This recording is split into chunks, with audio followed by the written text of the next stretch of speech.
Buri, guten Tag. Guten Tag, mein Name ist Jenka. Haben Sie noch eine Stehlampe? Ja. Und was kostet sie denn? 113 Euro. Noch einmal bitte? 113 Euro. Ach so, aber das ist zu teuer. Ich möchte Ja, aber kaufen. ist Diese sehr gut. Stehlampe nicht neu. Ja, aber ist sehr gut. Ist erst Monat alt. Ach so, und welche Modelle? Nur Modelle. Nur Modelle. Aber ich weiß nicht diese Modelle.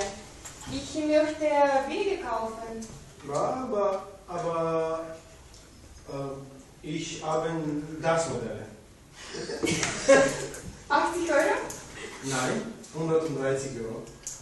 Also 100. Was?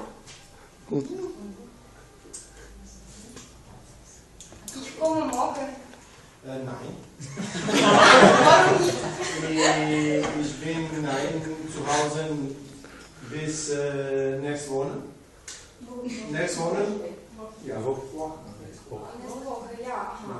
Und Am Dienstag oder Montag. am Dienstag. Wann haben Sie Zeit am Dienstag? Dienstag, ja. Wann? 2 oder 3 Wochen. Ja, passt. Gut. Und wo wohnen Sie?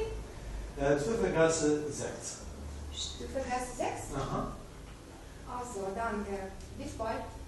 Bis morgen, bis. Nein, guten Tag. Vielen Dank.